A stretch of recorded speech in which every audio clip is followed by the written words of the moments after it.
Welcome to 50 Minutes of Fame for this week. My name is Geoffrey Driscoll. I'm from anysportanytime.ca. With me, as always, is Jim Kerr from kerrsysnotebook.blogspot.com. Let's get right into it, Jim. This week, the Edmonton Oilers, they waived Sheldon, Souray, and Martin Gerber, for that matter. What's going to go on with Souray? What are their options now that they've waived him? Well, now that he's passed through waivers a second time, they have the option of putting him on re-entry waivers, which would cut his salary in half for any prospective teams. They've also got the option to bury him in the minors. They could put him with Oklahoma City, but they're talking as well that there's a chance he could be loaned to another minor league team. Sort of like what happened to Michael Nylander, who was with Washington, was waived down, and got loaned to Florida's minor hockey team, right? Yeah, with the Panthers taking most of the $3 million salary. So I don't know if he can come back into the NHL under those circumstances, but I guess the other option for Souray is a trade. Right. And I think what would happen there is if a team passed over him on waivers, a trade might help them relieve some cap room in order to take on some cap room. Right. And that's the only way. And if you're looking at a team like the Columbus Blue Jackets, who are possibly looking at trading him for someone like a Mike Commodore, where they'd have to trade salary for salary, that would be something that would be a little bit more appropriate. But the problem with that, of course, is that he'd have to come up through re-entry waivers and give other people a chance at getting Souray, like possibly the New York Rangers, the New York Islanders. Is that correct? I believe so, yeah. And then that's it. It's all part of the business, right? And everyone knows, but he has passed through waivers twice, right? And so at full price, I don't see them nailing down any kind of trade. Anybody taking him at full price. At half price, maybe. Oh, definitely. Yeah, I think at half price, that's a great deal. He's still got a lot to offer to an NHL club. Is there any chance of being able to loan him to a club in Europe, like Cristobal Huet going to the Swiss? Now, Cristobal had to agree to that, and he's European. Right? So Sheldon, probably not. I don't think so. No, I don't see that happening. Just because why? Yeah, exactly. He's still capable of playing at an NHL level, obviously. Yeah. And he's still got a lot to offer to an NHL team. So I think we'll see him in the NHL this year. If not, he'll be down with Wade Redden. Yeah, him and Wade Redden will do their thing. Yeah. And this is maybe a trend we're starting to see towards the end of the CBA here. Yeah. Where the higher price contracts, they're finding a way to bury them. Well, there have been certain unnamed GMs and NHL executives who said that this is a loophole in the collective bargaining agreement between the NHL and the NHL Players Association, and that it needs to be closed. You you sign these incredible deals like Wade Redden, $6-ish million a year, and then of course Glenn Sather's like, oops, 2 years later, and sends him down to the minors and gets him completely off the books. It's certainly a loophole. Well, and to see what the NHL did with New Jersey when they thought they were trying to circumvent the cap, that's right. I think it would be worth the NHL taking a look at the other side of this. Exactly. Although maybe they're a bit hesitant because it's the owners more so. Not that the Kovalchuk thing wasn't the owners, but it was Kovalchuk making a bunch of money as opposed to the owners shedding money. Yeah. So I'm surprised the NHLPA hasn't, at least they can't really say, hey, you can't send our players down to minors, but you can say, come on now, is this on the up and up? Right. Let's move on then. Let's stay with Edmonton and hockey. The Edmonton OilKings. Where could he be going? Yes, another hockey team. Yes. Who's left? The Edmonton OilKings of the Western Hockey League, of the Canadian Hockey League, juniors. Edmonton OilKings, Mark Pysyk, he's a 23rd overall draftee of the Buffalo Sabres in 2010. Goes to camp, gets cut, promptly gets sent back to the WHL, and gets made captain of the Edmonton OilKings. They had a horrible year last year. Is Pysyk going to be able to help turn them around this year? Well, clearly he's a leader. I mean, you don't see that unless the coaching staff knows, and it's a new coach, so he must have made his impression on the new coach early on. The OilKings started out. The first two games, they were spanked by the Red Deer Rebels. 12-2 was the score over the two games. So, that was tough. But it looked like it might be same old, but they're back at 500 as of right now. Oh, and Is Pitzik the Sherwood Park native and the real deal? Will we see him in the NHL eventually? Well, I think it comes down to another good year at the WHL level. If he can show that he's he can play above the WHL level, then and of course he's got another summer of training before he's back at an NHL camp. So right. Yeah, I mean, I'd like it. Yeah, I'd like to see as many Alberta boys absolutely up in the NHL as possible. Sure. Just in case there's ever a province versus province kind of thing. And we'll do better. Well, Ontario's got 3,800 NHL players, but that's all right. Quality. It's quality. That's right. Yeah. You take out the stalls, they got half the number of players. That's right. Then we're set. Okay, and this is actually a good place for you guys to register your comments. I want to know if Mark Pitzik's the real deal. I want to know what you guys think is going to happen to Sheldon Souray. Register your comments at any one of our blogs. Mine at anysportanytime.ca. Jim's at crazy'snotebook.blogspot.com. We have our Twitter feed. It's going to come across the bottom, just like it did last week. And so 15 minutes YEG or YEG. Or YEG. I don't know. Whatever. I don't know how these internet people. What do the kids call it these days? I don't know. Whatever happened to Edmonton? Exactly. When I was young, that's what. Too long, and now wedge. That's the way to go. Tell us what you think about Souray or about Mark Pitzik. We'll take your name and stuff, and maybe we'll give you your 15 minutes of fame. Or at least a minute of ours. Or at least a minute of ours, because God knows don't get greedy. We don't have enough. Let's move on. Washington Wizards, the National Basketball Association's Washington Wizards owner, Ted Leonsis, this week... thank you, yeah. This week he... no rehearsal. None at all. Came out and said that...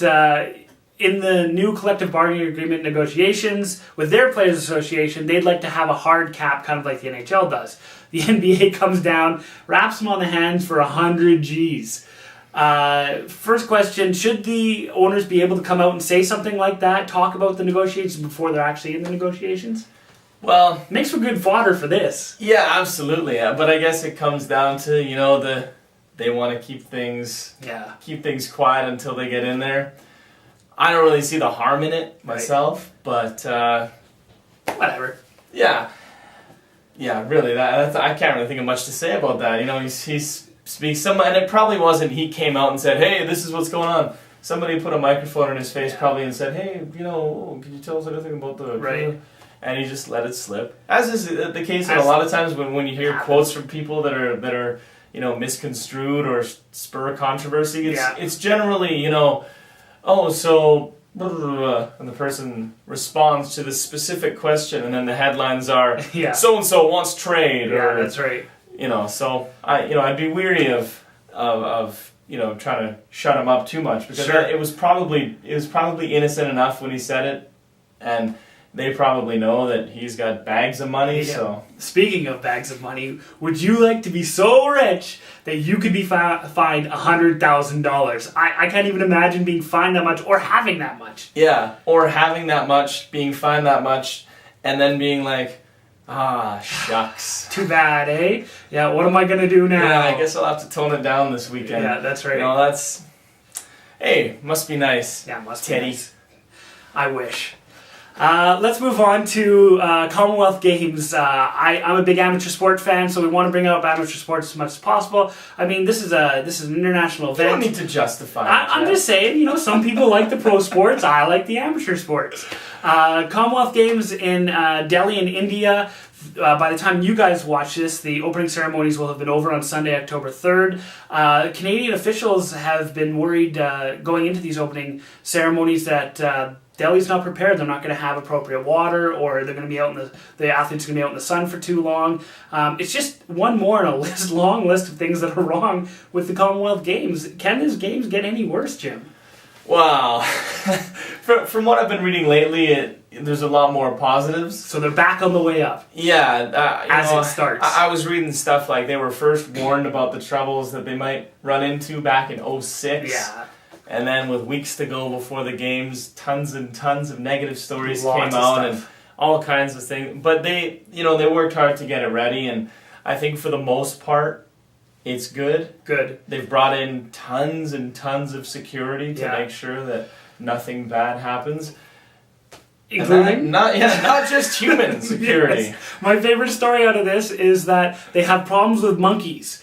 And sure, they have problems with monkeys. Really? You know, that's a big thing. We got monkeys banging at the door right now to try to get in. And so what they've done is they've put groups of more monkeys, trained, hopefully, monkeys, to go get the other monkeys. And they're with the security. So monkeys upon monkeys. Well, what it is they're the more aggressive, bigger monkeys. Right. Yeah. Send in more bigger, aggressive monkeys. It's like the lady that swallowed the fly to get the smaller monkey out of her. Yeah. What are you going to send in after these monkeys? Are you going to send in apes? Bears. Yeah, bears. Yeah, to get these ones. And then to get the bears, maybe some ringmasters. That's right. I think once the bears are there, I'm probably going to leave. Yeah, exactly. Just I got to fly back to Yag right now. So. No, that's exactly. It's like if you had a cat problem in Edmonton, you send in lions to get the cats. And to get the lions, you leave. You run. I don't know. really fast. Leave some carcasses that's right. near the city limits. Cage them up. And then lock the fence. Exactly. It's just great stories coming out of Dehli. At least it makes for good stuff. I gotta admit, when I first saw the stories about that there were monkey security guards, I pictured them holding a gun for some reason. It's like straight out of Planet of the Apes. Yeah, I felt like an idiot when I saw them. Of course, to protect against monkeys trying to sneak in without tickets. Exactly. Yeah. And that's, happens all the they time. do that. Watch out for they do that. They're wily. Right now we're going to go over our segment of quick hits. I'm going to ask a bunch of questions. Jim's going to try to answer them as quickly as possible. And we'll put it up here. There it is. Eventually a week will come when it just shows up. Instead of having to tell people? Yeah. Okay, so... not tell people. Remind yourself. When you... Oh, right. That's what that time will come, folks. That time will come. Carrying on. Cito Gaston's last home game for as the manager of the Toronto Bluejays. Yeah, the mustache. I can't grow one, so... Is Cito Gaston a first ballot Hall of Famer? Well, it's tough to say, but I mean, he's got 2 World Series as a manager, and maybe. Okay. I mean, there's well, when you get into those kind of questions, there's a lot of factors. Yeah. He should be in the Hall of Fame. Do the Toronto Blue Jays back in the 90s, did they win 2 World Series without him as manager? Was it him? Well, it's tough to know what the contributions were. Would Joe Carter have been as prolific as he was without Cito Gaston? A lot of it could be, how he got players into games and got them, mentally focused and stuff. I think he was just, one part of what was a machine for the Blue Jays back then that they haven't been able to recapture. Exactly. Despite hitting 254 home runs. Yeah, no kidding. So the Edmonton Oilers are coming to the end of their preseason and going into the regular season here. Who have you liked so far? What players have you liked? I've liked Curtis Foster on the blue line. There you go. I thought he's played well. Some of the young guys I didn't expect them to come out and shoot out the lights. They've had their ups and downs. I've thought Sean Horkoff has been really, really strong. Fast, too. Yeah, very fast. He's snuck behind the defense a few times. So Foster and Horkoff are the 2 players that I think have, will probably make the biggest impact right off the bat here. Yeah, okay, with that, how far do you think the Oilers are going to go? Do you think, where do they place at the end of the year? Oh, man. Tough. That's an incredibly hard question. I'm going to go with what's been the case for most of my life and say battling for 6th to 9th in the West. Yeah, pretty normal. Yeah. All right. Chris Drury's out for a month with a broken finger after blocking a shot in training camp. Should your captains block shots? Well, it's good to see, that your captain's getting in there and taking it seriously, but that's tough. What if Kovalchuk had, say Kovalchuk had gotten into... the league would probably try and say he was trying to circumvent his injury or something. That's exactly it. Real quick, will the Toronto Blue Jays ever go for a title ever again? No, that's what he's saying. Right there is no. Well, the Rays are chopping. Oh, there we go. And the Rays are getting rid of about $20 million of cap space. Maybe we can overtake them next. There you go. Our 15 minutes of fame are up for this week. Check in again next week when we get a whole new 15 minutes worth of fame. Until then, check us out on the Twitter, on the YouTubes, and we're going to have all that on the Twitter. Holy smokes. For Jim Kerr, I'm Geoffrey Driscoll. Thanks again.